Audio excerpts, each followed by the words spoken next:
네, 반갑습니다. 우리가 지난주부터 룻기와 이 신명기 율법을 비교하면서 읽어 나가고 있습니다. 지난주에는 신명기 24장 16절에 나와 있는 그 연좌제에 대한 문제를 함께 다루었죠. 그리고 그 연좌제가 룻기에서 어떻게 적용되고 있는지를 우리가 살펴보았습니다. 신명기에 나타나 있는 이 연좌제의 문제, 이것은 아버지의 죄가 아들에게로 전가된다거나 이 아들의 죄가 아버지에게로 전가되는 그러한 것이 있어서는 안 된다라고 이야기를 하고 있죠. 이것은 이제 물리적인 형벌을 가하는 그런 이제 연좌제의 성격뿐만 아니라 이제 종교적인 마인드죠. 저 사람이 저렇게 된 것은 다른 가족의 죄 때문이야. 하나님의 저주를 받은 것이야. 이렇게 섣불리 판단하지 말라라고 하는 것입니다. 그래서 이 사사기의 배경으로 하고 있는 이 룻기에 나오는 이 베들레헴 사람들은요, 이 나오미와 그의 모압 출신 며느리 룻을 그냥 거리낌 없이 잘 받아주고 있는데요. 이것은 베들레헴 사람들이 바로 이 룻의 남편과 아들들이 죽었던 것은 그들의 잘못이 아니다라고 하는 것을 인정했기 때문이다라고 하는 것이죠. 그럼으로써 이 베들레헴 사람들, 이름 없는 사람들이 바로 이 하나님의 말씀과 이 율법을 잘 실천해 나가고 그들을 사랑으로서 받아주었다라고 하는 것을 우리가 여기서 발견할 수 있다라고 하는 것입니다. 그 다음에 이 연좌제가 거론된 이후에 그 다음에 이제 신명기 24장 17절부터는요, 고아와 과부와 객, 이제 나그네에 관한 문제들이 나오고 있습니다. 이들에 관한 법적인 문제가 거론되고 있는데요. 우리가 성경을 읽다 보면 좀 이해되지 않는 부분들이 있습니다. 바로 이제 이런 분들도 그 가운데 하나라고는 할 수가 있는데요. 우리가 이제 현대 법이라고 한다면 어떤 걸 여러분들 떠올리십니까? 뭐 현대 그 육법대전 뭐 이런 거 있지 않습니까? 그러니까 현대의 법전은요, 그 법의 성격이 유사한 것들끼리 같이 모아두는 겁니다. 뭐 형법이든 뭐 민법이든 이런 식으로 그 법의 성격이 어떠한가에 따라서 이제 법의 분류가 된다라고 이제 볼 수가 있겠죠. 그런데 성경의 법은 사실 뒤죽박죽 되어 있는 듯한 느낌이 든다라고 하는 것이죠. 24장 16절에서는 연좌제에 관한 그런 법이 등장하더니 갑자기 고아나 과부나 이 나그네들에 대한 그런 사회적인 약자들에 대한 그런 보호법이 또 등장하고 있으니 말입니다. 이 고대 사회에서는 우리 현대적인 의미의 법전이 존재하지 않았습니다. 우리가 지금 읽고 있는 그 신명기 법은 그런 법전이 아닙니까? 법전이 맞습니다만은 그 존재하는 형태는 이렇게 책의 형태가 아니었다라고 하는 것이죠. 설령 그들에게 이 책이 있었다 할지라도 대부분의 사람들은 그를 몰랐기 때문에 이 책을 통해서 그 법을 알 수가 없었습니다. 이 고대 사회에서 이 가르침이나 이 법을 전달하는 그런 수단은 바로 이 구두를 통해서였습니다. 입에서 입으로 전해지는 그런 가르침과 이야기들을 통해서 이 사람들이 하나님의 법을 체득했다라고 하는 것이죠.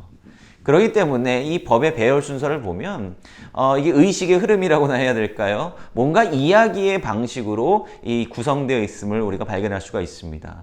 자, 이 연좌제의 성격에는 뭐가 나와 있죠? 어쨌든 간에 이 연좌제는 뭐를 통해서 이 아들이나 아버지가 죽었다라고 하는 것을 전제하고 있지 않습니까? 그죠? 그러면 어떤 가족의 남편이나 아들이 죽었을 때 필연적으로 발생하는 그 약자들이 누구입니까? 바로 고아와 과부다라고 하는 것이죠. 이 고아와 과부는 당대 고대 사회에서 어떤 누구의 도움도 받을 수 없는 아주 현저하게 낮은 위치에 있었던 사람들을 일컫는 것입니다. 또 그와 더불어서 같은 항목으로 항상 묶이는 것이 나그네, 즉 이방인들이었다라고 하는 것이죠. 오늘날에는 뭐 다른 지역으로 이사 가거나 이런 것들이 그렇게 어려운 일은 아니지만 옛날 사회에서는 이 땅을 자기가 살던 땅을 떠나서 다른 곳으로 이주한다는 것 자체가 도전이 되는 것이고 심지어 목숨을 거는 일이어야만 했습니다. 그리고 이 이주를 한다는 것이 어떻게 보면 자발적으로 이루어진다라기보다는 타에 의해서 혹은 전쟁이나 이런 가뭄이나 자연재해에 의해서 어쩔 수 없이 움직여지는 경우가 많이 있었기 때문에 굉장히 그 사회에서 약자에 속하는 사람들이라고 볼 수가 있겠습니다. 자, 이런 식으로 이제 스토리적으로 이제 우리가 이어지는 것을 볼 수가 있는데요. 이 고아나 과부나 이 나그네는 그 사회 가운데 어떠한 도움도 받을 수 없는 굉장히 어려운 처지의 사람들이었다라고 하는 것을 볼 수가 있겠습니다. 이렇게 이 약자들에 대한 이야기를 성서가 이제 연결해서 하고 있음을 우리가 볼 수 있습니다. 이 룻기에서도 이러한 이야기의 형태가 그대로 진행이 되고 있지 않습니까? 이 아비멜렉이라는 나오미의 남편이 죽음으로써 나오미는 과부가 되었죠. 그리고 그 나오미와 함께 있었던 사람이 바로 이방 여인 룻 아닙니까? 그래서 이 두 명의 사람이 바로 이 베들레헴으로 돌아왔을 적에 그들은 과부 신세였고 한 사람은 객 나그네 신세였다라고 하는 것이죠. 그래서 이 율법은 바로 이러한 약자들을 도와주고 보듬어 주라라고 하는 것을 강조하고 있습니다. 그렇다라고 한다면 어떻게 이들을 도와주어야 한다라고 성경은 이야기를 하고 있습니까? 신명기 17장 이하의 말씀을 한번 쭉 읽어보도록 하겠습니다. 너는 객이나 고아의 송사를 억울하게 하지 말며 과부의 옷을 전당 잡지 말라. 최소한의 이 보호받을 수 있는 그 권리와 생존권을 보장해 주라라고 하는 말이죠. 너는 애굽에서 종되었던 일과 내 하나님 여호와께서 너를 거기서 속량하신 것을 기억하라. 이러므로 내가 내게 이 일을 행하라 명령하였노라. 이것은 왜 그렇습니까? 왜 그 약자들을 도와줘야 되느냐? 바로 이스라엘 백성들 자체의 정체성이 무엇입니까? 그들 역시 애굽에서 노예로 오랫동안 살았다가 하나님으로부터 건짐을 받은 백성들이기 때문에 너희들도 너희들과 같았던 그런 처지에 있는 사람들을 돌보고 보호해 주어야 된다라고 하는 것이죠. 그것이 구원받은 자의 책임이고 책무다라고 하는 것입니다. 20절 내가 내 감람나무를 떤 후에 그 가지를 다시 살피지 말고 그 남은 것은 객과 고아와 과부를 위하여 남겨두며 내가 내 포도원의 포도를 딴 후에 그 남은 것을 다시 따지 말고 객과 고아와 과부를 위하여 남겨두라. 너는 애굽 땅에서 종되었던 것을 기억하라. 이러므로 내가 내게 이 일을 행하라 명령하노라. 자, 이들을 어떻게 구체적으로 돌보아 줘야 되는가 이제 이야기를 하고 있습니다. 자, 당시 사회는 농경 사회입니다. 당시 사람들의 주로 생활 수단은 이 농사를 짓고 소출과 이제 열매를 거두어서 먹고 사는 거죠. 오늘날로 비유를 하면 그런 열매들이 그 사람들의 돈과 다름이 없다라고 하는 것입니다. 이제 수확철이 되면 그 모든 열매를 다 수확을 해야 되는 것입니다. 가급적이면 모든 열매를 다 수확을 해야 되는 거겠죠. 근데 이 신명기 율법에서 말하는 것은 무엇입니까? 모든 열매를 애써서 다 따지 말라라고 하는 것입니다. 그냥 적당히 열매를 거두고 얼마간은 남겨두라라고 하는 것이죠. 그 얼마간 남겨두는 것은 바로 누구를 위한 것이냐? 바로 고아와 과부와 객과 같은 누구의 도움도 받을 수 없고 이 생계 수단이 별로 없는 이 약자들을 위해 남겨두라라고 하는 것을 성경은 이야기를 해주고 있다라고 하는 것이죠. 자, 이러한 법이 룻기에서 어떻게 적용되고 있습니까? 이 룻과 나오미가 베들레헴으로 돌아왔는데 이 당장의 생계 수단도 없고 이 먹고 살 길이 막막하지 않습니까? 그래서 이 룻이 자청에서 바로 들판으로 갑니다. 당시에는 이제 보리를 수확하는 그런 77절의 이제 절기가 되겠는데요. 이 들판에서 정신없이 일하고 있는 사람들의 일터로 가서 이 남은 것, 이거 이제 수확을 하고 땅에 떨어져 있는 남은 알곡들을 주우러 거기에 간 것이라고 이제 보시면 되겠습니다. 그런데 이제 성경에서는 이제 흥미로운 표현이 등장하고 있는데요. 룻기 2장 3절입니다. 룻이 가서 베는 자를 따라 밭에서 이삭을 줍는데 우연히 엘리멜렉의 친족 보아스에게 속한 밭에 이르렀더라. 이게 우연히라고 하는 말이 등장을 합니다. 사실 하나님을 믿는 사람들에게는 우연이라는 것은 없습니다.